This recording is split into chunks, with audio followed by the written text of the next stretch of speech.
Voy a empezar presentándome. Soy Luis Botella, profesor del grado en Estudios de Asia Oriental, mención Corea, y miembro del área de Estudios de Asia Oriental de la Universidad de Málaga. Algunos de mis estudiantes los veo por aquí. Debo decir que estoy muy contento de poder presentar esta mesa y poder presentar a unos académicos de esta talla. Sus currículos son demasiado largos como para poder presentarlos aquí en detalle, pero me gustaría decir algunos detalles de su biografía para que vean un poco quiénes son y por qué es tan interesante tenerles aquí. Me gustaría empezar con la profesora Antonietta Bruno de la Universidad de La Sapienza en Roma. Ella está doctorada por la Universidad de Leiden. Ha trabajado durante muchísimo tiempo en temas de antropología sociolingüística y tiene una larguísima producción académica, pero algunas de sus publicaciones más interesantes son Speaker Switching in Kongsu, a Sociolinguistic Approach. Estas son publicaciones en área de interés. Muga Within Good, Contradiction or Harmony, The Transformation of Emotion During a Divination. Tiene muchísimos trabajos en ese estilo. También es traductora con obras como Einimi Coreani, El profeta Elisola di Io, Canti Sciamanici Coreani o Corso di Lingua Coreana, entre algunas de sus traducciones.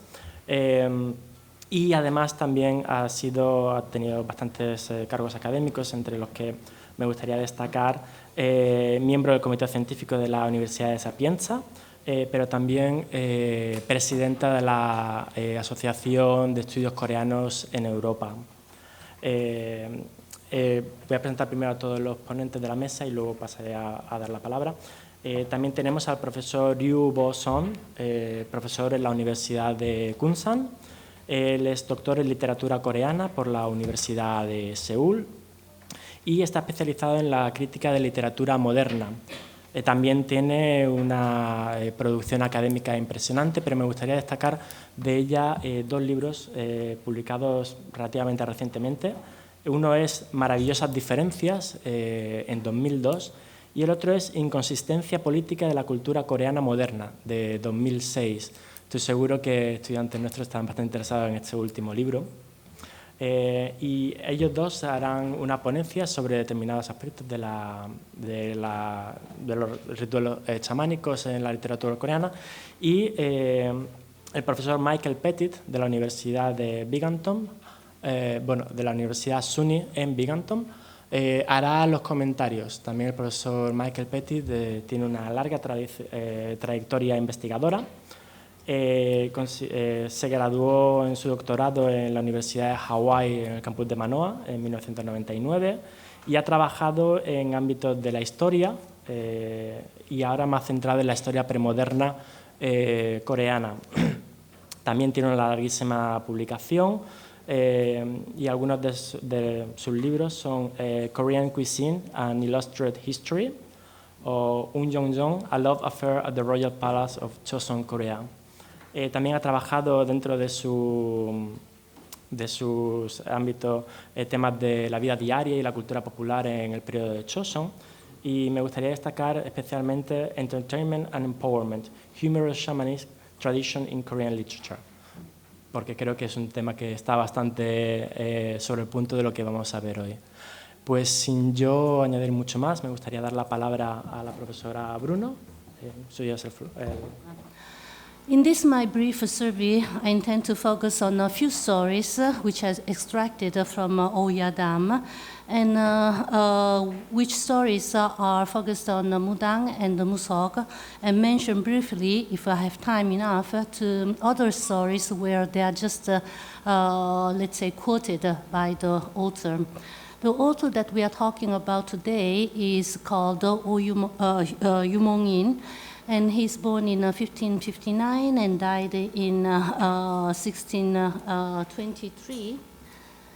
And I have to spend a few words about this author and his work before going into the discussion of Mudang and Musok in his works. So Yu Mong-in received a name as Adort Unmun, and he's famous for his pen name like Ou, Kanam, and Mukhoja.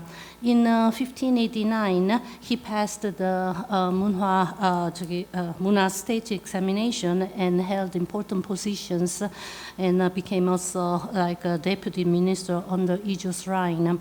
During the Ijo restoration, Yu Mong-in was exiled and condemned to death on the accusation of having participated in a tentative plan to restore Gwangae-gun. But in 1794, he was rehabilitated and was given the posthumous name of Uijong, which means faithful and rightness. So after that, his work, Oya-dam, became again famous, let's say. The stories that I will analyze in my presentation are from Oya-dam. O, as I just said, is the pen name of Yu Mong-in, translated into Korean by Shin-nik Chol and other scholars who are working at the Academy of Korean Studies in 2006. Which translation is a product of a meticulous comparative work of several texts considered to be close to the original work, Oya-dam. Among the versions, Shin-ik Chol has selected Manjong Jebon collection as basic text. It is the version published in 1964 by Yu Jae-han, who is a descendant of Yu Mong-in.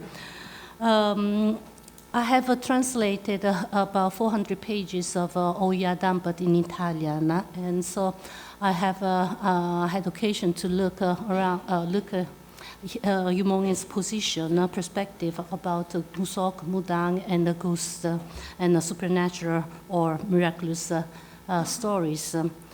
Although my intention is not to focus on Musok and Mudang during the Joseon period or on their relationship with Yangban, the cultural background, as you have heard many times in the, yesterday and today, when Yu Mong-in wrote his book, was that shamanism was not an official or promoted religious practice.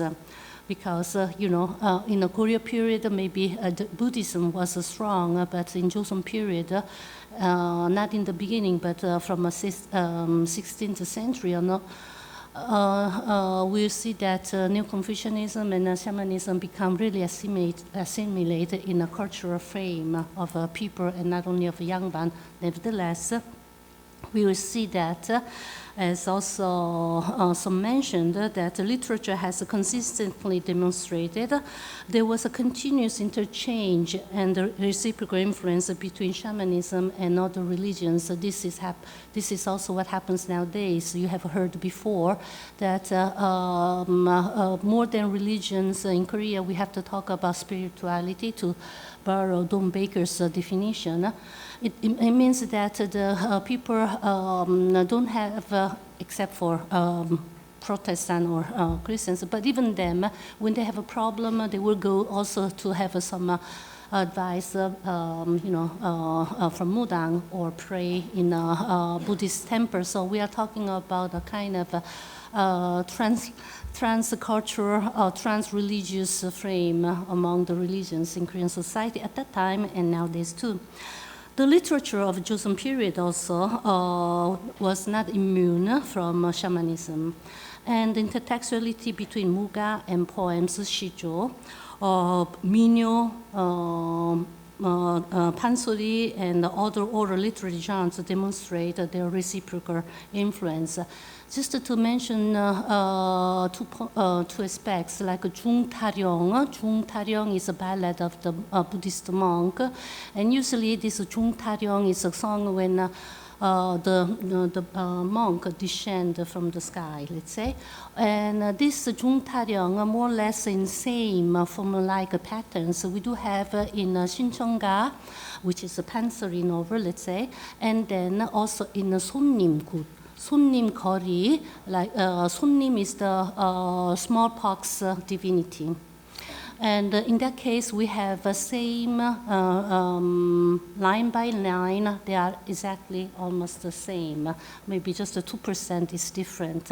Saranga, the song of love. We do have also in case of Sungnim, when the child gets this sickness, smallpox. But the same saranga we do have in Cheongnyeonjeon, when the young Bang sing the song for the Chunyeon. So as you see, there are this kind of intertextualities among written and oral literature, where actually this pansori was oral and then it became written literature. Anyway, it's a little bit more complicated, but which is really interesting from oral literature point of view. Here I'm using the English words shaman and shamanism interchangeably with mudang and musok for my convenience's sake, and it's not my intention to enter deeper into the question in this context. Now, in the short stories selected here, I'm forgetting all this. Selected here, I intend to speculate on Yu Mongin's perspective on shamanism and on how much he knew about Mudang and Musok. And I should like to highlight the following numbered aspects while we are reading together the text, the stories. So first is social status, which means also the description of the Mudang or the person who will become a Mudang. Number one. Then I question on the terminology Yu Mongin used in his stories about shamanism. Third, how he describes the initiation, that is how the person will become a shaman. Then I question if he uses or not also one sentence or one word to describe the momju. Momju is the tutelary guard that the initiated person will receive during the initiation ritual.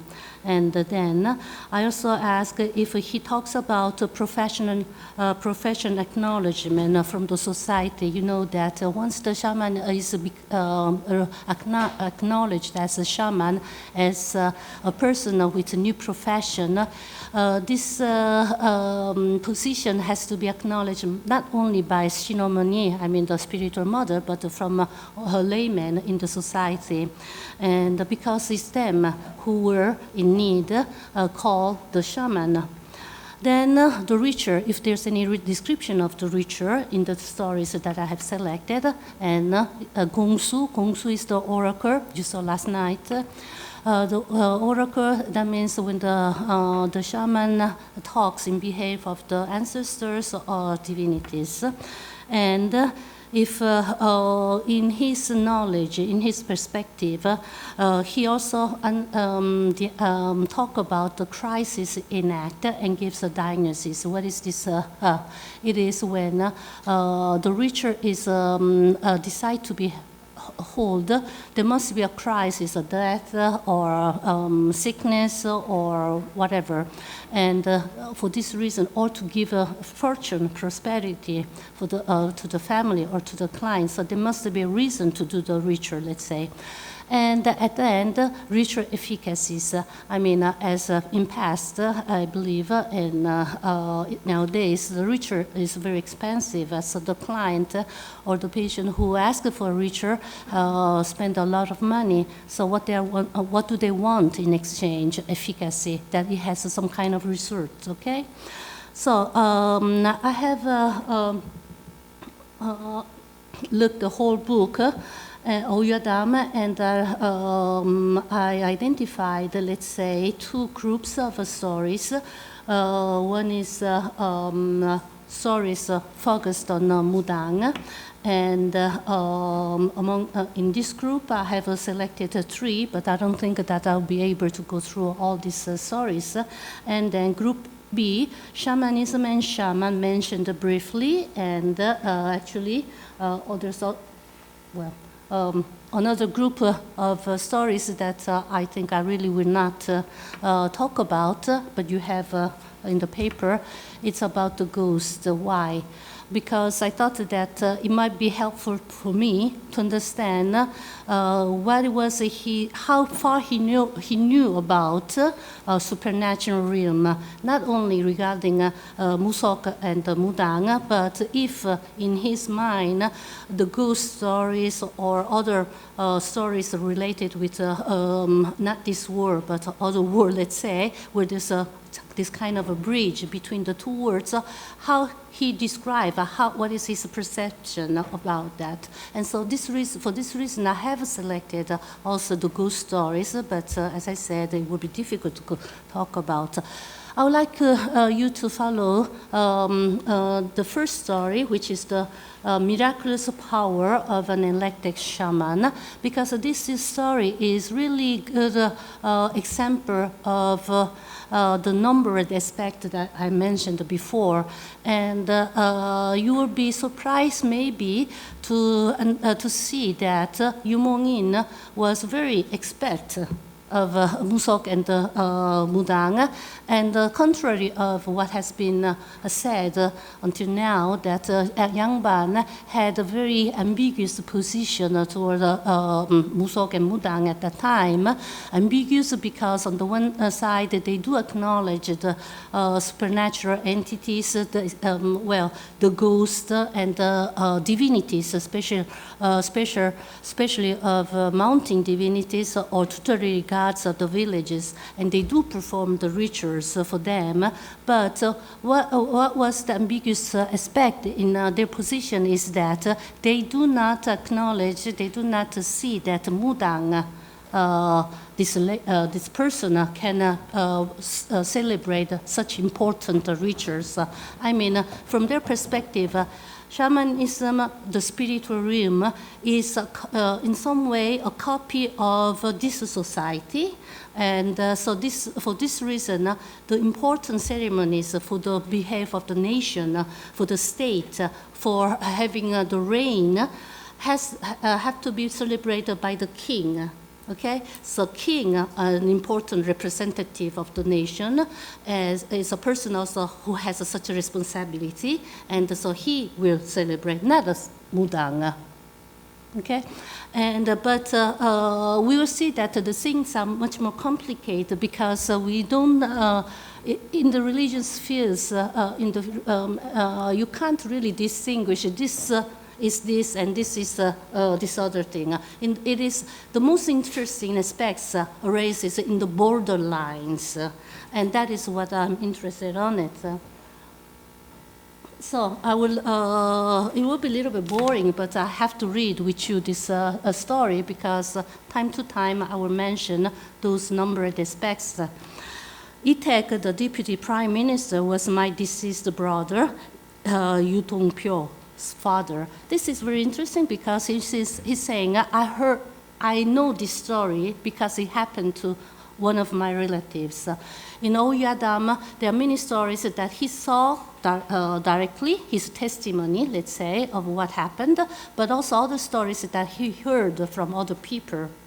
And it's not only on religious aspects, it is also about Japanese, comparative cultural analysis between Korea and China on food, on cultural habits, behaviors, or cannibalism also. And so, and also, of course, we are talking about the Imjiweran period, that's very much against Japanese invasion, telling the daily life of people, common people. Suddenly, the family just breaks, and somebody is just caught by Japanese soldiers. Some other is just flew and went to China to look to survive, and then meet together. So there are many, many interesting stories, which is really the mirror, a good mirror of that society. Now, going back to Musok and Mudang. In the Gyehe year, during the Gajong period, he became military governor of Pyongyang province, and with his family, they settled in Yongbyan's government residence. Then he goes on and says, in that district, an extremely stupid and illiterate woman lived. She became a Mudang. So this sentence says, the social status and description of the Mudang. okay? The person who will become a mudang. And he says it was a really illiterate and stupid person. A mudang, she became a mudang for the will of the gods. Okay, he used the word mudang to say in this sentence, and he also used gods, the term Krishin. So a mudang for the will of the gods, it became so. So here we can notice the use of appropriate terminology, but one can say for the will of the gods. But why he uses a Krishin and not the Shilyong or Shin? Let's see the next sentence. She self-defined as God of a great consular Huangpe of Han country. In this sentence, God, he used the term Shin. So why this contradiction is unconscious of the differences of these two words, Krishin and Shin? That can be a question.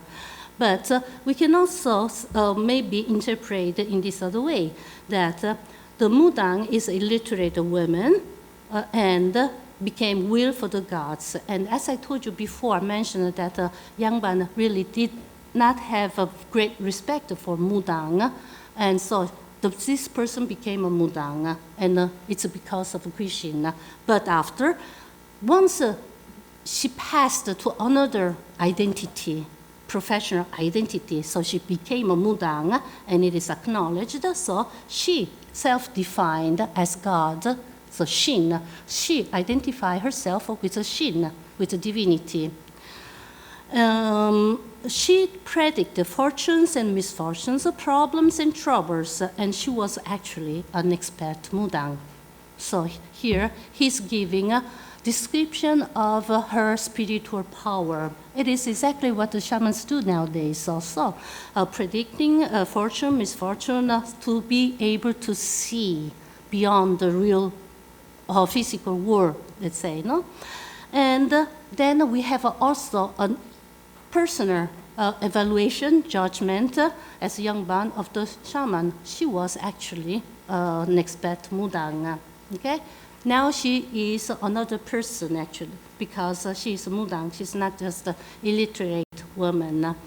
The members of the Iktek's house invited her, and she divined. So here it is the profession acknowledgement. Once she became a mudang, if the people, if the laymen do not invite her and ask her to have the ritual, her new position, new profession would not be acknowledged in the society. So it is a mudang who failed, actually, in her role, function. And so here, the people invite her. So she became known. It is a social idiom from the society which accept with. She invoked the gods, and the sound that accompanied them to the house was seen as the sound of a fly. And when from far away gods arrived and took seat on the end of the corners of the roof, mudang prostrated to welcome them. Number 7, this is a richer description. It is what you saw yesterday, Pujong. And the first sequence when the shaman invited all the divinities, and then she prostrated and said, what is important in this from anthropological, religious point of view is this description of the sound. The sound thin as the sound of a fly. In his story, not only here, but in other stories, he seems that he gives attention to the sound. And nowadays, it is difficult to say if there are sounds, whispers, and other sounds which are mimetic of a bird flying, a soul arriving, which you do find in Siberian shamanism. So this sentence, I think, is anyway interesting. A deity said that a soldier has committed a crime. So we have Gongsu. It is not shaman, but it's a deity who says this thing, is revealing something unknown, and makes him be beaten in the courtyard of the government building. People clearly heard the noises of a lurking as if they were the noise of a mosquito swarm. This sentence is also very interesting because we have the ritual efficacy. Ritual is not just done as a performance. The people believe, and the Yangban, the officials, believe so much that the result, the effect of the cause of the Gongsu is especially performed, is put into action because they will beat him in the courtyard. It's extraordinary if you think about it. And it is very interesting because it's a young man, Yu Mengyin, who is telling this. At that time, there's an, I don't think you really need this PPT. You just, oh my God, it's already time. Anyway, so what I can say is that it goes on like this. All the stories that I have selected, he gives, let's say, this kind of descriptions. But as I said, this story is really representative. Other stories where the shaman is invoked or described, he emphasizes on the number 7, 8, and 10, which means his interest is on the ritual description in a Gongsu, so oracle and the efficacies. One of the stories is quite interesting because the Yangban who was caught by Japanese and then bought by a shaman as a slave, as an assistant, I would say, and he played the drum. He plays the drum with the shaman. Will become after a very important person, and he will punish all the shamans because he saw directly what the shamans do, and he started to hate the shamans. So, but it is also interesting because that story, because a young man, an official, learns the shamanic music, and then then is promoted, and then can punish the shaman. So all these strange things happens in Oyadam, which in one hand is due to the very complicated period that he lived, and also because Oyadam is not a historical document, it's not a religious text. Anyway, it was written to please the readers, but there are stories which are anyway somehow related with reality. So that's. 이 글의 내용은 간단합니다. 제가 샤머니즘을 모르는 이유는 저는 임초로 선생님과 다르게 도시에서 성장했고 도시에서는 샤머니즘이 발붙일 곳이 없었습니다. 기피의 대상이었고 금기의 대상이었습니다. 접할 수 없었던 것이죠. 한국의 근대화는 샤머니즘을 적대시했습니다. 그럼에도 불구하고 샤머니즘은 이어져 왔습니다. 김춘수, 한국의 시인 중에 김춘수라는 시인이 있습니다.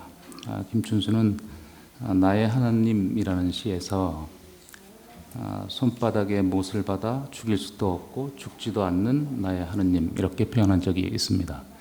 저는 이 하나님을 샤머니즘으로 바꿔야 된다고 생각하는 편입니다.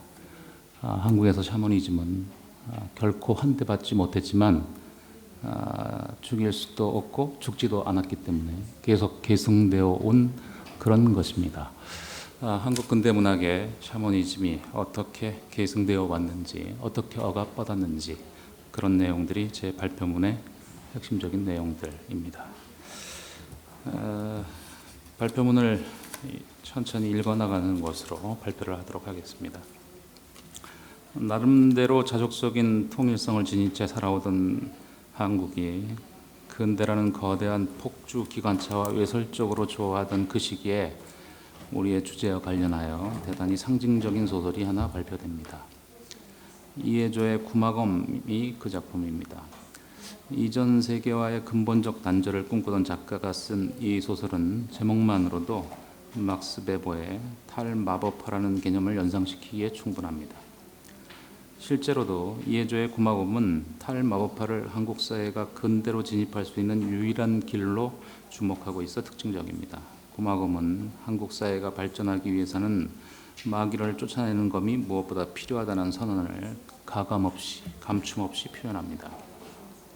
그런데 여기서 흥미로운 점은 마귀를 쫓아내는 검이 사회로부터 격리시키고 처벌하는 존재들이 다름 아닌 샤먼들이라는 것입니다. 구마검은 특이하게도 마법적인 것 혹은 마성적인 세계를 근대 과학에 의해 잘못된 것으로 판명된 인과에 대한 사고를 바탕으로 하는 믿음과 실천 전체로 보지 않습니다. 대신 오로지 무속 혹은 무교라고 불리는 샤먼적인 세계, 그것만을 쓸어내야 할 유일한 대상으로 한정합니다. 이것만도 흥미로운데 하나 더 특이한 대목은 구마검에 등장하는 샤먼적 존재들이 일반인들은 볼 수 없는 초월적 존재들과 접신하는 그런 샤먼들이 아니라는 것입니다. 구마검에서 샤먼적 존재들은 샤먼적 존재들이 아니면서도 샤먼적 존재를 흉내내어 남을 속이는 사기꾼들로 그려져 있습니다. 그러니까 구마검은 샤먼적 세계를 신이라 불리기 힘든 신으로 추앙하는 그것으로 사회 구성원을 헛된 믿음에 빠뜨려 사회 전체를 혼란에 빠뜨린다고 비판하고 그것을 지향하자고 말하지 않습니다. 대신 구마검은 샤먼적 세계는 철저한 계산에 의한 속임수일 뿐 샤먼을 둘러싼 초월적 세계는 아예 실존하지 않는다고 부정합니다. 한마디로 구마검은 샤먼적 세계를 인정하고 그것을 비판적으로 전유하거나 지향하는 것이 아니라 전면적으로 부정하고 처벌합니다. 그러니까 샤먼적 세계 전체를 원초적으로 억압하고자 합니다. 그런가 하면 엄마의 말뚝 연작도 우리의 주제와 관련하여 주목할 만한 작품입니다. 우선 엄마의 말뚝은 자신이 하고 싶은 말을 대신해 줄 작가를 오랫동안 기다리다가 더 이상 누구도 자신의 경험을 대신 말해주지 않자 뒤늦게 소설가가 되어 나중에는 이후 한국문학을 대표하는 작가가 된 박완서의 성장 과정을 다룬 소설입니다. 이 엄마의 말뚝에도 근대화와 더불어 샤먼 혹은 샤먼적 세계가 어떻게 폭력적으로 억압되고 폐기에 처분되는지가 선명하게 묘사되어 있습니다. 여기 어린 박완서의 아버지가 있습니다. 건강한 사내였습니다. 마을에서 제일 체격도 크고 성격도 활달했습니다. 어느 날 배를 잡고 뒹굽니다. 무당을 불러서 굿을 하기로 합니다. 굿을 기다리는 중에 아비의 상태는 걷잡을 수 없이 악화되고 누구보다도 건강했던 아비는 그렇게 허망하게 죽어갑니다. 이렇게 아비가 죽자 엄마는 샤먼적인 것에 대한 극도의 증오심을 보입니다. 그 이후 그녀는 당연히 그 증오심만큼 서구적인 것, 근대적인 것을 맹목적으로 동경하고 신뢰하는 탈마법화의 절대적인 신봉자가 됩니다. 어린 박완서는 그런 엄마의 손에 이끌려 탈마법화의 중심지인 서울로 이끌려옵니다. 하지만 그 탈마법화의 성지인 서울은 낙원이 아니라 신락원에 가깝습니다. 그곳엔 문안과 문박, 집주인과 쇠방살이 식구 사이에 거대한 차별의 장벽이 존재할 뿐더러 싸늘한 계산만 있을 뿐 타인에 대한 배려는 없습니다. 하지만 이러한 또 다른 신락원에 살면서도 엄마의 이분법은 확고부동합니다. 샤먼적 존재는 곧 악이자 퇴행이고 연옥이며 탈마법화된 싸늘한 계산이 지배하는 세상은 선이고 발전이며 낙원입니다. 아마도 상상하지 못했던 화려한 근대적 문명과 법 앞에 모두 평등하고 자유로운 서구인들의 삶이 놀라운 신세계로 비춰졌기 때문일 것입니다. 이 화려하고 놀라운 신세계로 가야 하는 마당에 죽은 자들을 불러내어 산자들과 대면시키고 서로가 서로를 용서하고 화해하게 하는, 그래서 자기가 행한 일은 물론 자신이 하지 않았어야 했던 일에 대해서도 반성하는 제일한 불필요하고 시대착오적인 그것으로 폄훼되었던 것이 사실입니다. 이렇게 근대 초입 한국 사회 전반은 서구적 근대를 우리가 도달해야 할 모범적인 세계로 설정하면서 저 먼 시대부터 민중들의 고통과 여면을 대변하던 샤머니즘을 우리 사회의 근본적인 악 혹은 공공의적으로 획정합니다. 여기서 그치지 않습니다. 한국 사회 전반은 샤머니즘을 규정적으로 부정하거나 변증법적으로 지향하려는 어떤 노력도 보이지 않습니다. 억압합니다. 그것도 구조적 폭력 혹은 폭력적 구조를 동원해서 전방위적으로 그렇게 합니다. 한국적 샤머니즘의 두 번째 시선을 살펴보도록 하겠습니다. 바디유의 말을 빌자면 자본주의와 세계시장이 승리한 20세기에 강제적으로 편입된 한국 사회는 샤머니즘과 같은 미신적 사고만 폐기처근하면 이전과는 전혀 다른 문명화된 세상을 건설할 수 있을 것이라는 확신을 내내버리지 않습니다. 이 문명화된 세상에 대한 과잉의 기대는 일본 제국에 대한 효과적인 저항을 불가능하게 합니다. 오히려 일본 제국이 문명화된 세상을 앞당겼다고 인식, 일본 제국을 친밀한 적으로 바라보는 한국인들이 종종 있었기 때문입니다. 그러는 사이 일본 제국은 구조적 폭력을 동원해 수많은 한국인들을 그들의 전쟁에 강제로 끌고 가서 죽음으로 몰아넣었습니다. 특히 힘없고 순결한 다수의 여성들을 성노예로 전락시켰습니다. 일본 제국의 패망으로 1945년 한국은 일본 제국으로부터 해방이 됩니다. 하지만 상황은 근본적으로 달라지지 않습니다. 한국 사회의 지도층은 일본 제국에 의해 호모사케로 전락해 겪어야 했던 고통과 한을 위로하고 위무할 길을 찾지 않습니다. 오로지 자신의 권력욕에 집착합니다. 그 결과 2차 세계대전 후 형성된 냉정체제의 편승, 권력을 잡고자 혈안이 됩니다. 이 권력의지는 결국 한국전쟁이라는 엄청난 비극을 불러옵니다. 한국전쟁은 전 국민의 5분의 1에 해당하는 사람에게 인적 피해를 입혔고 인구의 반 정도를 이산가족으로 만듭니다. 하지만 전쟁 후에도 권력자들은 한국전쟁에서 극복할 수 없을 정도의 트라우마를 입은 민중들의 고통과 이제는 전쟁 없는 나라에서 살고 싶다는 염원을 외면합니다. 권력자들은 전쟁의 상처를 모두 개인들에게 전가합니다. 이를 마르크스의 말을 빌려서 전쟁의 공건성과 책임의 사적 성격이라고 부를 수도 있을지 모르겠습니다. 하여간 전쟁을 일으킨 자들은 휴전을 빌미로 더 절대적인 권력을 지니게 되었고 전장에서 살아남은 자들은 그 죄책감과 수치심 때문에 인간 이하의 삶을 살아야 했습니다. 한국전쟁 이후 지금까지도 한국은 내전 상태이고 그런 까닭에 권력자에 의해 수시로 법률의 작동을 멈추는 예외 상태적 상황 속에 있습니다. 그 과정에서 죄 있는 사람을 불러서 처벌하는 것이 아니라 권력자의 눈밖에 난 사람을 잡아다가 죄인을 만드는 독재 정치가 남한과 북한 모두에서 펼쳐진 적이 있습니다. 지금도 그러합니다. 그리고 이러한 1인 독재 정치는 남한에서는 광주 사건, 북한에서는 새집 정치로 정점을 찍습니다. 남한에서는 권력자가 권력을 잡기 위해 군대를 동원해 국민에게 테러를 가하는 일이 벌어지고 북한에서는 근대 이전의 왕조처럼 권력을 아들에게 이어지는 일이 발생하고 있습니다. 다만 한 가지 지적해야 할 것이 있다면 남한의 경우는 지속적이고 치열한 민주화 운동 덕분으로 현재는 이런 독재 상체가 불가능한 나라가 되었다는 점입니다.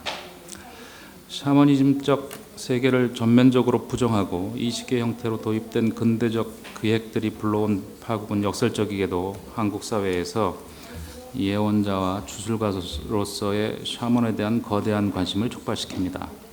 또한 근대적 기획들 사이의 갈등으로 인한 내전 상황과 죄책감은 없고 수치심만 있는 권력자의 권력의지는 다수의 호모사케르적 존재들과 유령들을 스스로 만들어냅니다. 식민지적 상황과 한국전쟁 시기는 물론 내전에 가까운 남북분단의 상황에서도 법의 보호를 받지 못한 채 느닷없이 죽임을 당하고 죽고 나서도 희생양으로 애도되지 못하는 존재들이 숱하게 나타납니다. 이렇게 희생당한 존재들은 지제기 말하는 유령이 됩니다.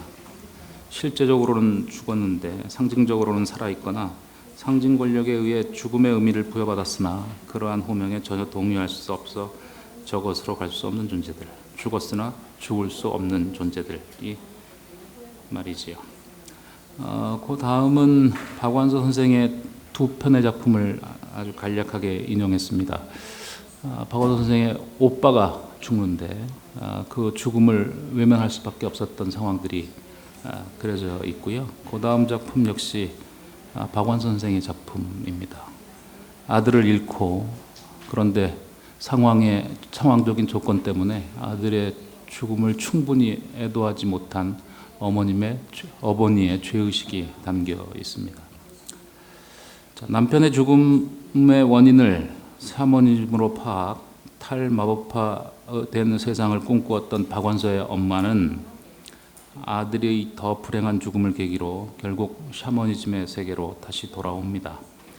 근대 이후 한국 문학의 샤머니즘에 대한 관심은 박완서의 여러 소설에 흩어져 있는 엄마가 겪었던, 그리고 그 엄마의 말뚝에 매인 채 작가 박완서가 따라 걸었던 그 경로와 거의 유사합니다. 여기 한국인이 있습니다. 그녀는 어린 시절 우연히 조우한 샤먼적 세계에서 무시무시하고 강렬한 매혹을 맛봅니다. 하지만 탈마법화로 표상되는 강력한 근대의 담론 질서의 기세에 짓눌려 마성적인 것에서 맛보았던 그 무시무시한 매혹을 의식적으로 부정합니다. 하지만 그 강렬한 매혹은 사라지지 않고 무의식 저편으로 흘러들어갑니다. 무의식으로 흘려들어갔던 마성적인 것이 귀환하는 순간은 물론 그 의식이 더 이상 무의식을 통제하지 못하는 순간이며, 이때 그녀들은 마성적인 것에 맨몸으로 노출되게 됩니다. 한국 문학사에서 산문적인 것이 귀환하는 순간은 여러 차례입니다. 반복적이라고 할 만합니다. 샤먼적인 것에 귀환은 샤먼적인 세계를 단지 미신으로 폄훼하고 억압했던 담론의 질서가 총체적으로 동요하는 그 시점에 이루어집니다. 제2차 세계대전의 전운이 감돌기 시작한 1930년대 후반 무렵, 그리고 한국전쟁 이후 한때, 그리고 냉전 체제가 해체되는 1990년대 즈음이 바로 이 시기에 해당합니다. 1930년대 후반 김동리는 문여도를 통해 한국의 샤머니즘 세계를 파국에 처한 근대를 넘어설 수 있는 사상으로 위치시킵니다. 전쟁의 상처로 한국 사회 전체가 근대적인 것에 대한 근원적인 불신과 엄청난 증오를 보이고 있을 때 샤먼적 공동체를 근대성 너머의 새로운 정신적 지표로 제시한 사람은 서정주였습니다. 서정주는 질맞제 신화에서 이승과 저승 사이를 잇고 없는 자가 오히려 가진 자를 용서하며 피해자가 가해자를 위해 또 한 번 희생함으로써 가해자를 용서하고 각성시켜 진정한 화해에 도달하고 똥이라는 폐기물을 거울로 삼아 자기를 반성하는 샤먼적 존재들을 하나하나 불러냅니다. 그리고 그들이 만들어내는 합일과 신명의 장관을 근대성이 가져온 파국을 넘어설 새로운 가능성으로 제시합니다. 이러한 샤먼적 합일과 신명에 대한 관심이 한국 문학에 다시 한번 도래한 것은 1990년대 초 중반, 또 다른 근대를 가져올 거의 유일한 가능성으로 공인되던 사회주의 체제가 붕괴되고 냉전 체제가 해소되는 시점쯤입니다. 이 시기에 한국 문학은 또 한 번 근대성 전반을 반성적으로 되돌아보고 근대성 너머의 가능성을 찾기 시작하는데, 이때 그 가능성으로 다시 귀환한 것이 샤먼적 합일과 신명의 공동체입니다. 남북한 민중의 진정한 만남만이 한국의 분단을 넘어설 수 있는 유일한 길이고, 이는 곧 세계 평화의 중요한 발판이 될 것이라는 전지구적 전망 속에서 한국 사회를 조망한 황석영 역시 샤먼적 합일과 신명의 정신을 위기에 빠진 전지구적 자본주의를 구원할 실제의 윤리로 주목합니다. 한국 작가 중 황석영만큼 일관된 주제를 온몸으로 밀고 간 경우는 드뭅니다. 황석영은 어떻게 하면 한국의 민중들이 예외적인 국가폭력과 수많은 추방자들을 양산하는 자본주의라는 이종 구석으로부터 진정으로 해방될 수 있는가에 대한 문제에 시정일관 초점을 맞춥니다. 치열한 모색 끝에 황석영이 찾아낸 길 역시 샤먼적 합일의 길입니다. 황석영은 남북 분단의 극복, 그리고 더 나아가 인간 사회에서 단 한 번도 없었던 적이 없었던 사람들 사이의 대립과 갈등은 단지 산자들의 협상이나 화해로 해결될 수 없다고 봅니다. 그에 따르면 산자의 삶 속엔 거부할 수 없을 정도로 죽은 자들의 흔적과 잔여물이 가득한 까닭입니다. 그러므로 인간들 사이의 진정한 화해는 산자들만이 아닌 죽은 자들과의 화해가 같이 이루어질 때 가능하다는 것, 이것이 현재 황석영이 도달해 있는 자리입니다. 손님과 바리대기라는 작품은 황석영의 특이하면서도 깊이 있는 역사 철학을 비교적 선명하게 확인해 볼 수 있는 문제적인 작품입니다. 손님은 한국 전쟁의 참상의 기원을 한국의 근대화에 있어 핵심적인 기능을 행사한 두 외래사상, 구체적으로 말하면 기독교와 사회주의에서 찾습니다. 그 사상에 대한 배타적이고 맹목적인 숭배가 남북 분단의 한 원인이 되었고 한국 전쟁 당시에 잔혹극의 가장 중요한 원천이 되었다는 것입니다. 이 외래의 손님들 때문에 빚어진 아수라장을 넘어서서 한국인 모두가 그리고 세계인 모두가 행복해질 수 있는 원리로 손님이 주목한 것은 두 죽음 사이의 괴리 때문에 저승으로 가지 못하는 이들을 달래기 위해 산자들이 벌이는 샤먼적 의식 혹은 정신입니다. 억울하게 죽은 존재들의 죽임이 지니는 의미를 진정으로 인정하고 그들의 죽음을 애도하며 동시에 이러한 억울한 죽음이 반복되지 않도록 살아남은 자로서의 책임을 다하겠다는 것을 죽은 자와 산자들이 모인 자리에서 선언해야 한다고 손님은 말합니다. 그런가 하면 황석영은 한국적 샤머니즘의 기원에 해당하는 바리대기 신화를 다시 쓰기도 합니다. 바리대기라는 작품입니다. 피해자가 오히려 가해자의 행복을 위해 한 번 더 희생함으로써 가해자들을 정신적으로 각성시킬 때 비로소 궁극적인 화해가 가능하다는 교훈을 핵심으로 하는 바리대기 신화를 현대적으로 각색한 바리대기는 자유롭고 인간적인 삶을 위해 북한을 탈출한 북한 여성이 주인공으로 등장합니다. 그녀는 그녀의 불행한 조건을 악용, 그녀를 폭력적으로 소유하려는 숱한 남성들에게 차마 말로 표현하기 힘든 고통을 당합니다. 하지만 그때마다 그녀는 그들을 위해 한 번 더 희생하고 끝끝내 용서합니다. 이러한 일련의 과정을 통해 그녀는 결국 주변의 사람들을 하나둘 감화시키고 비록 작지만 견고한 공생과 공진의 공동체를 만들어 나갑니다. 작가 함석영은 그녀의 이러한 인생 역정을 진리의 길로 표현하기도 합니다. 한국 문학의 샤머니즘에 관한 세 번째 시선 부분입니다. 임박한 파국과 네오 샤먼으로서의 작가의 탄생이라는 부분인데요. 이것도 역시 읽어나가도록 하겠습니다. 그런가 하면 그러니까 한국적 샤머니즘에서 현대의 윤리적 가능성을 찾아내는 경우가 있는가 하면 작가 자신이 샤먼적 존재가 되는 경우가 있습니다. 말하자면 소설가 자신이 샤먼이 되어 구판을 벌이는 셈입니다. 이들 작가는 죽은 자와 사는 자, 피해자와 가해자, 저승과 이승, 영혼과 육체 모두를 한자리에 불러 모읍니다. 그리고 그들의 말을 듣습니다. 들으면서 구두점도 찍어주고 첨삭도 가합니다. 그를 통해 그들의 말에 깃든 역사적 함의를 명료하게 만들어줍니다. 그렇게 현재적 의미로 충만해진 말들을 죽은 자들에게는 돌려주고 산자들에게는 들려주어 서로가 서로를 이해하고 용서하게 한 뒤 천지합일의 신명나는 카니발의 장면을 이끌어냅니다. 그 자신이 샤먼이 된 작가들을 우리는 이묵이라는 비평가의 말을 빌어 네오 샤먼으로서의 작가라고 부를 수 있을 것입니다. 이 최첨단의 문명의 시대에 네오 샤먼으로서의 작가가 늘어나고 있는 것은 작가들이 이 최첨단의 디지털 문명에서 오히려 파국의 징후를 엿보기 때문일 것입니다. 이들에 따르면 최첨단의 디지털 문명은 인간에게서 인간이라면 지녀야 마땅할 고유성과 주체성을 근본적으로 불가능하게 합니다. 그런 까닭에 인간은 급격하게 대타자의 호명과 명령에 그대로 순종하고 절대 복종하는 사이보그로 전락하고 있습니다. 아니면 인간을 인간답게 만드는 핵심적인 요소, 예컨대 동정심, 이성적 판단, 죄책감, 차이에 대한 존중 등등을 전혀 찾아볼 수 없는 오로지 자기만을 배려하는 괴물들이 되어가고 있습니다. 이들 작가는 죄책감 없는 허무와 수치심만 있는, 그래서 타자에 대한 폭력성에 무한정 노출되어 있는 현대인들에게서 어떤 재앙의 징후를 읽어냅니다. 그 네오 샤먼으로서의 작가로 제가 주목한 사람은 아까 발표했던 임철호 선생입니다. 임철호 선생은 나는 샤머니즘만 관심 있는 것은 아니다라고 말씀하셨지만 제가 보기에 그게 제일 중요한 요소라고 저는 생각합니다. 이렇게 준비를 했는데 아까 너무 자신 있게 임철호 선생님께서 나는 샤머니즘만이 관심이 있지 않다라고 얘기하셔서 이런 내용을 읽어도 되는지는 잘 모르겠습니다만 더 어떻게 다른 방법이 없기 때문에 그냥 읽어 나가도록 하겠습니다. 근대성의 중심부에서 멀리 떨어진 작은 섬에서 평화로운 유년을 보낸 작가 임철우는 겉보기에는 평온한 그 섬에 한국전쟁의 피비린내가 넘치는 잔혹이 있었음을 알게 됩니다.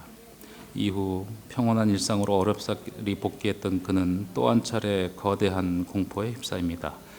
시민의 안전을 보장해야 할 국가, 기구와 권력자들이 죄 없는 시민을 학살하는 국가 테러를 그것도 현장에서 경험한 것입니다. 이른바 80년 광주 사건입니다.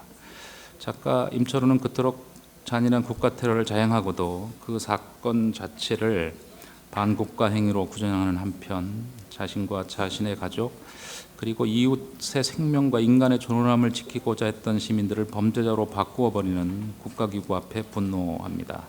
더불어 두 죽음 사이의 불일치로, 그러니까 실제적으로는 죽었을 때 상징적으로는 죽지 못하거나 아니면 국가기구의 상징 조작에 의해 그 죽음의 상징적 의미가 실제적인 죽음과 현격하게 왜곡되어 이승과 저승 사이를 떠도는 유령과 같은 존재들을 기록해야 한다는 소명의식을 갖게 합니다. 이런 작품들은 한국 역사의 속에 반복되는 구조적 폭력에 대한 분노를 표현한 임철우의 소설들이며, 그런 이 소설들을 통해서 몸은 죽었을 때 정신은 몸을 따라 죽을 수 없는 수많은 무고한 또는 숭고한 혼들의 목소리를 기록합니다. 그렇지 않아도 유령의 목소리에 귀를 기울이던 임철우가 21세기라는 최첨단의 시대의 샤먼이 된 것은 문명의 전환을 빌미삼아 과거의 역사를 잊으려는 디지털 문명 특유의 망각의 의지와 관련이 있습니다. 새로운 문명의 시대가 된 만큼 이제 과거의 역사에서 벗어나야 한다는 단순한 세상의 논리 앞에서 임철우는 또 다른 재앙의 징후를 감지합니다. 작가 임철우에게 재앙은 평온 속에서 오기 때문입니다. 평온하다고 진리의 길에 대한 모색을 멈추는 순간 순식간에 재앙이 도래하고 그 재앙 앞에서 이웃이 이웃을 죽이는 잔혹극이 일어났다는 사실을 임철우는 반복적으로 경험했고, 그러므로 그에게 평온은 곧 재앙의 전조증상에 가깝습니다. 그런데 세상은 최첨단의 문명에 현혹되어 역사를 말하는 것조차 시대착오적이라고 폄훼하고 시효가 말려든 진리라고 역사에 대한 관심조차를 거부하기 시작합니다. 바로 한국에서 그런 분위기가 있다는 것입니다. 이렇게 어두운 시면을 헤매고 있을 때 임철우는 벼락 같은 혼의 소리를 듣습니다. 시간이 없어, 시간이. 이후 임철우는 네오 샤먼이 됩니다. 네오 샤먼이 되어 저 식민지 시대의 전쟁터에 끌려갔던 위안부들을 비롯 한국 전쟁의 희생자, 월남전의 전쟁 기계로 끌려갔던 원련 파병 군인, 80년 광주 시민 등 죽음 사이에서 떠도는 혼령들을 눈으로 보기에 이릅니다. 더불어 그들과 대화하고 느끼고 공감하고 달래고 어루만지기 시작합니다. 그러더니 급기야 이별하는 골짜기, 황천 기담, 연대기 괴물에서는 그들을 한자리에 모아 서로의 한을 어루만지고 용서하고 화해하게 하는 구판을 벌입니다. 기억하지 않으면, 특히 고통투에서 억울하게 죽어간 이들을 기억하지 않으면, 그리고 그들을 진정으로 애도하여 저승으로 보내지 않으면 그 분노와 증오의 에너지가 켜켜이 쌓여 잠시의 평온함 뒤에 그 이전보다 더 참혹한 잔혹극이 벌어진다는 것. 그런데 그런 전조가 점점 더 가까워 오고 있다는 것, 이 위기의식이 임철우를 네오 샤먼으로 만든 것입니다. 그 다음은 한강에 소년이 온다라는 작품이 그런 네오 샤먼적 경향을 보이고 있다는 설명이 잠시 나와 있습니다. 저는 오늘 임철우 선생님과 같이 왔기 때문에 그냥 임철우 선생님만 소개하는 것으로 이 부분은 마치도록 하고요. 마지막 결론의 마지막 분단을 읽는 것으로 발표를 마무리하도록 하겠습니다. 이제까지도 그랬지만 앞으로의 한국적 샤머니즘의 끈질긴 생명력은 앞으로도 변함없이 없을 것이라는 점을 예측하기는 어렵지 않습니다. 산자와 죽은 자, 가해자와 피해자, 지배계급과 피지배계급 서로가 용서하고 합일하여 도달하는 신명나는 세상이야말로 인류가 떠나온 자리이지만 궁극적으로 우리가 되돌아가야 할 바로 그 지점이기 때문입니다. 그러므로 인류의 역사에서 구조적 폭력 혹은 폭력적 구조가 사라지지 않는 한 한국적 샤머니즘의 전통은 그 어떤 것보다 은밀하고 위대한 실제의 윤리로 작동할 가능성이 높다고 보아야 할 것입니다. 그렇다면 이렇게 말하는 것은 어떤지 모르겠습니다. 한국적 샤머니즘이 튼튼하게 한국 문학을 뒷받침하고 있는 한 한국 문학은 지속적으로 그 잠재성을 유지할 것이며 세계 문학의 또 다른 가능성으로 자리할 것이라고 말이죠. 이 말은 어쩌면 한국 문학을 지나치게 사랑하는 나의 좁은 생각에 불과할지도 모릅니다. 하지만 그것이 감히 나의 좁은 생각에서 나온 과도한 억측만은 아니라고 말할 수도 있는데 그만큼 한국 샤머니즘 안에 내장된 잠재성은 간단하지 않기 때문입니다. 이것으로 엉성한 발표를 마치도록 하겠습니다. The word 종교 was made up to match the Western concept of religion. So it's not even something that's applicable to Korean society in the past.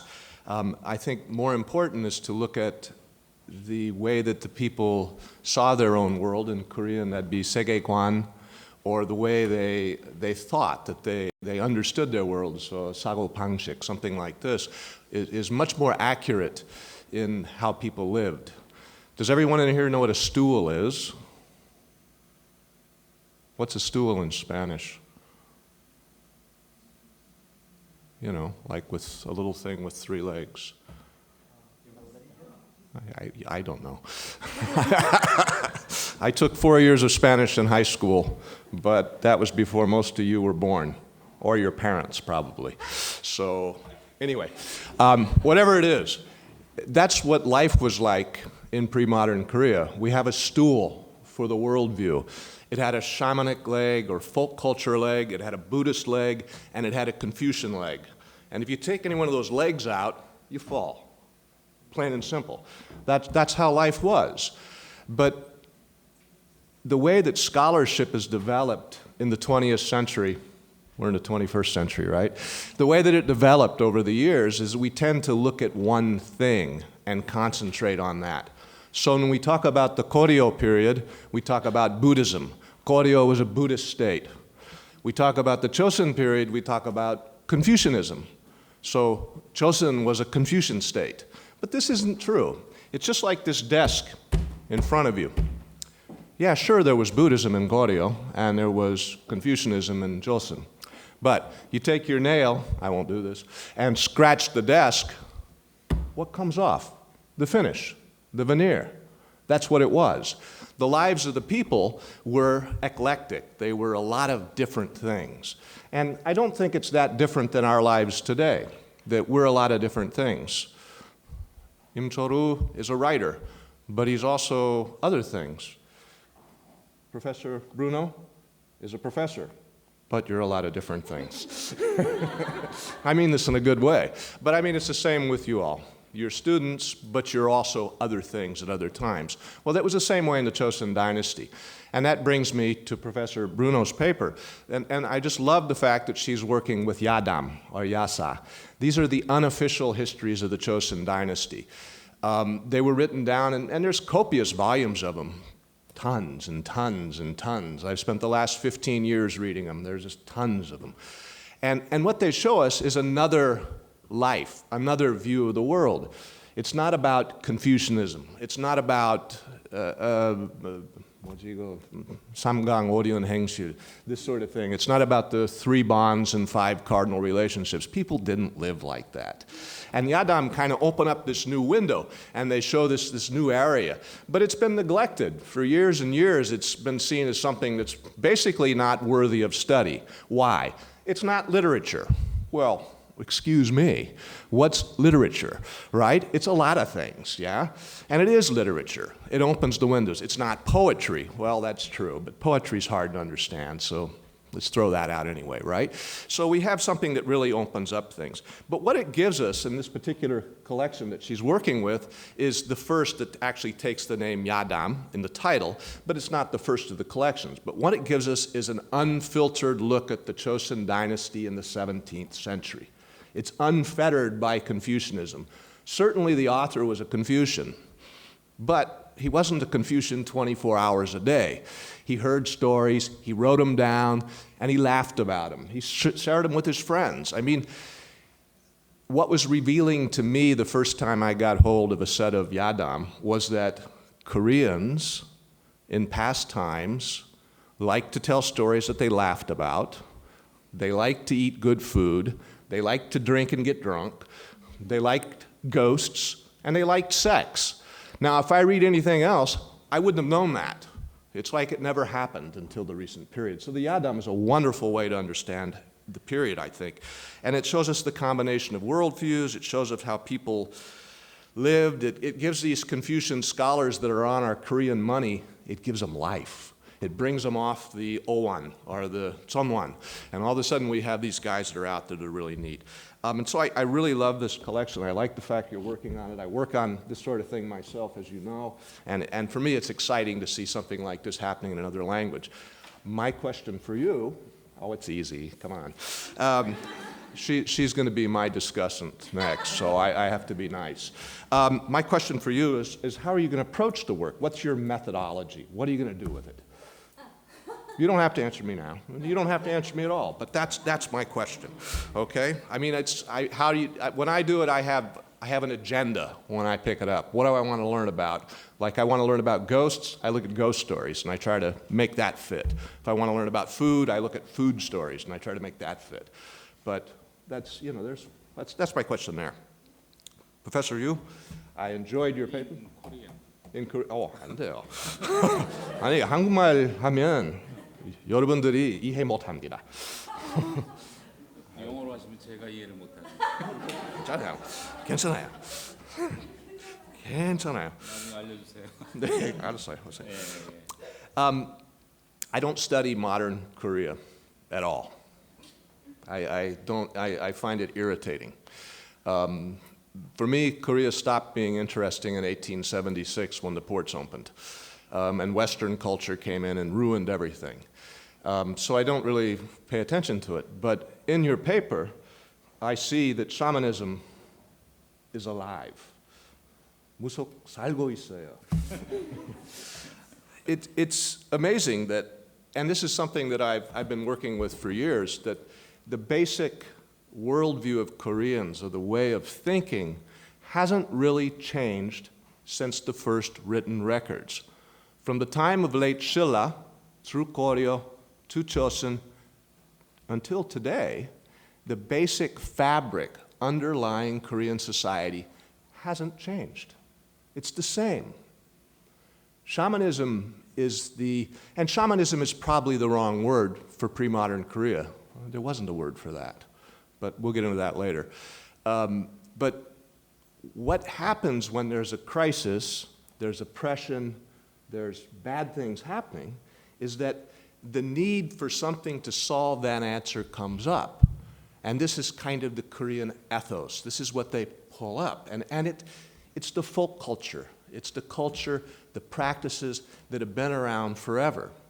If you think about this, where do you learn about culture? From school? I hope not. You learn from your family, from your community.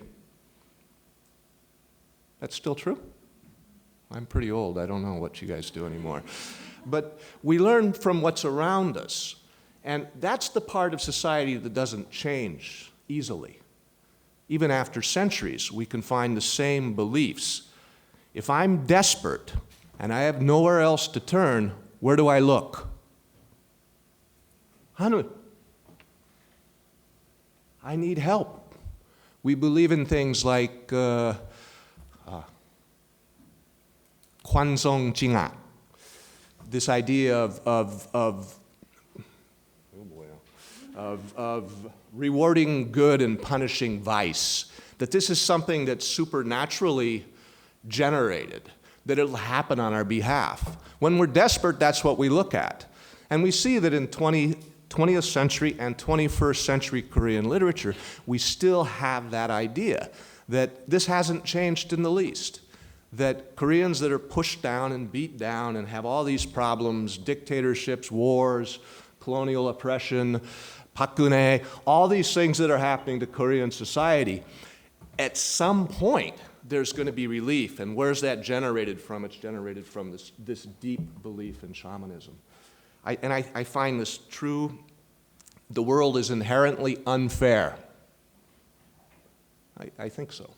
And I'm sorry if I ruined your lives when you're 20 years old, but it is unfair. And there's no getting around that. And what are we going to do about it? Well, it comes back to these ideas of shamanism, communalism, community, shared experiences, and mutual help. And that, if you can't count on your community, you can count on nobody. It's not your government. It's not God. It's community. And that's what it comes down to. So the shamanism is the same as in the Joseon period. I think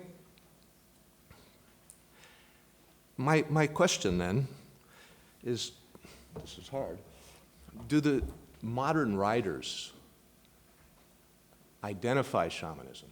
Do they see shamanism and put it in their writing? Or is it inherent?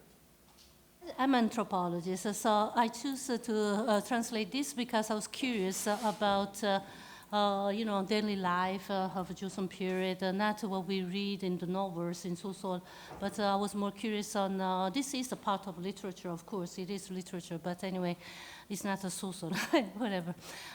So that's why I started to translate, and I found really very interesting, and I'm going to come out with it is a very important document which make me reflect a lot, and I have many questions that I need to find some kind of answers, and so it is just let's say a starting point to find, to read other material hoping to have some answers on my questions, and would be good material to write an article on, on Musok and Mudang, and on food, on the concept of how the otherness,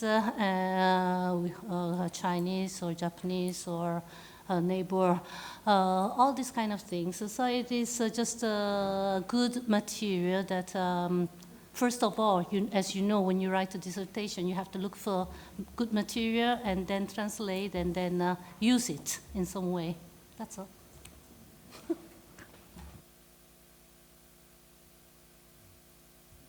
I will publish, I forgot to say, the translation. 그 처음에 스페인에 오자고 했을 때 영어를 안 들어도 되느냐? 그랬더니 안 들어도 된다 그래서 제가 왔거든요. 후회가 되네요. 내내 긴장을 하고 앞에 얘기는 거의 알아듣겠는데 마지막 질문을 못 알아들어서 근데 도움을 주셔서 답변을 드리도록 하겠습니다. 한국의 근대 작가들은 처음에는 애초에는 샤머니즘을 의식적으로 거부하는 것처럼 보입니다. 이게 낡은 또는 정근대적인 어떤 것으로 배우고 학습했기 때문에 그런 것을 거부하지만 어떤 근대라는 사회가 가져온 거대한 사건 또는 폭력적인 사건을 경험하면 그것 외에 다른 가능성을 찾는 과정에서 바로 샤머니즘 쪽에 의식적인 관심을 가지는 작가들이 꽤 많았던 것이 사실입니다. 그런데 저는 그런 의식적인 것만 중요하다고 생각하지는 않습니다. 작가들은 의식만 가지고 글을 쓰는 것은 아니기 때문에 의식적인 것과 자신도 의식하지 못하는 사이에 들어오는 샤머니즘적 영향이라는 게 있다고 생각하거든요. 그래서 최근 21세기가 돼서도 아까 임철호 선생님이나 다른 분들은 한국의 작가들에게서 점점 이런 것에 대한 관심이 없어지고 있다고 얘기를 하셨습니다만 저는 그렇지 않을 거라고 생각하는 편입니다. 지금 젊은 시절에는 이 샤머니즘적이라든가 이런 것들을 거부하고 있지만 어떤 사건들을 경험하거나 아니면 나이가 들어서 어떤 한국적인 것에 고유한 힘이 가지는 어떤 것들을 의식적으로 발견할 수도 있고 또는 무의식적으로 그런 요소를 끌어가지고 올 수도 있다고 생각하는 편이거든요. 그래서 한국 문학은 생각보다, 그러니까 표면적으로는 많은 작가들에게서 샤머니즘이라는 것이 전근대적이고 낡은 것이고라는 의식이 지배하지만 나이가 들면서 또는 세상을 보는 눈이 넓어지면서 샤머니즘이 의식적으로 들어오기도 하고 의식적으로 샤머니즘에 관심을 갖기도 하고 어떤 문명적 대안을 찾는 과정에서 무의식적으로 샤머니즘이라는 것이 아주 중요한 요소로 스며들어 오고 있다. 그런 점에서 한국 문학에 있어서 샤머니즘은 앞으로 최첨단의 시대가 돼도 한국 문학의 주요한 자양분으로 자리 잡을 수 있을 것이다. 이게 제 입장입니다. 답변이 되셨나요? Muchísimas gracias. Ahora estoy seguro que las ponencias os han planteado bastantes preguntas, con lo cual tenemos unos cuantos minutos para poder responder o abrir un debate a partir de ellas. O a lo mejor estamos todos demasiado hambrientos como para plantear ninguna pregunta.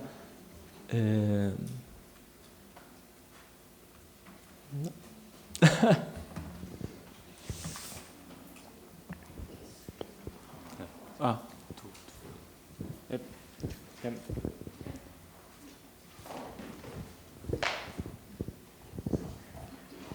이 패널 발표하신 분들 글 재밌게 들었습니다. 저는 유보선 선생님께 질문이 있는데요. 우선 저는 선생님 글 쓰는 방식이 굉장히 마음에 들었습니다. 그 접근 방식도 그렇고 주제를 풀어가는 그 스타일도 참 그 시적이면서도 지적이고 그래서 매력적이라고 느꼈는데요. 또 그 네오 샤먼이라는 그 텀 그 용어도 저는 굉장히 공감이 가고요. 제가 백남준을 그렇게 보려고 했던 것처럼. 그리고 그보다 저는 그 마지막 결론을 내리신 그 테제가 저는 좀 마음에 드는데 그 보편적인 문학으로서의 자리를 찾아가는데 한국 문학에서 그 샤머니즘적 접근이 중요한 역할을 할 거라는 것에 굉장히 공감을 하게 된 게 왜냐하면은 지금 제가 아까 그 임철우 선생님께서 말씀하시면서 그 샤머니즘에 관심 있는 작가들이 별로 없다고 그래서 저는 좀 궁금함이 있었는데 왜냐하면은 영화를 보면은 특히 유럽 사람들도 굉장히 좋아하고 그런 그 예를 들어서 글로벌 영화 감독이라고 할 만한 봉준호 감독 같은 분을 보면은 지금 제가 생각을 해보니까 그 작가의 경우에도 네오 샤만이라는 말을 쓸 수가 있을 것 같은 게 왜냐하면 그 역사적으로 그 잊혀진 정말 언스피커블 그런 과거들을 갖다 이렇게 접근을 할 때 그 예를 들어서 서구에서 그 굉장히 잘 정립된 이론이 트라우마 극복하는 것으로서의 그 문학 이론들 그런 것들이 많잖아요.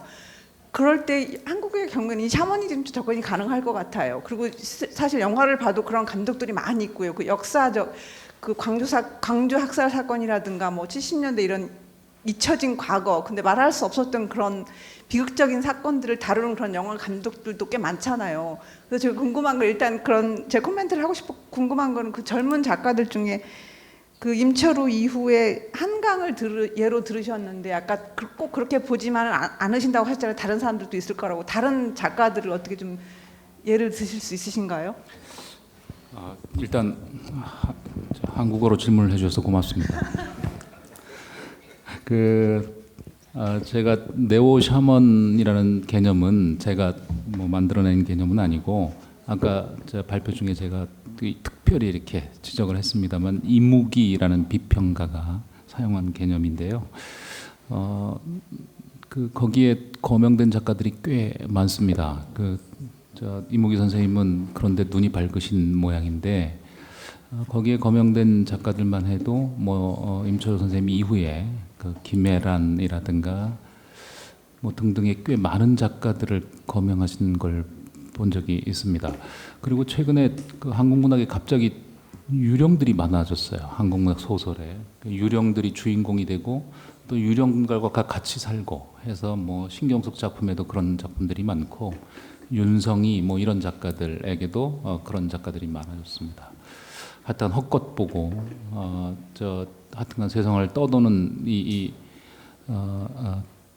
그 존재들이 한국 문학의 아주 주된 그 테마가 될 정도로 그런 현상들이 많아졌기 때문에 그것이 다 제가 말한 그런 네오 샤만적인 것이라고 볼 수는 있는지 모르겠습니다만, 그러니까 기법적으로 활용한 것 정도에 그칠 수도 있기 때문에 그렇게 자신 있게 말할 수는 없습니다만, 요즘 젊은 작가에게서도 그런 경향들이 또는 그런 시도들이 굉장히 많이 나타나고 있는 것만은 틀림없습니다. 예, 이렇게 답변드리겠습니다. ¿Alguna otra pregunta que haya quedado? ¿No? ¿Sí? ¿Por ahí? ¿No? Ah, no. Bueno, son las 2:05. Creo que estamos todos ya esperando para la comida. Así que muchísimas gracias a los ponentes, al comentarista, a vuestra participación. Y con esto, muchas gracias a todos y levantamos la sesión.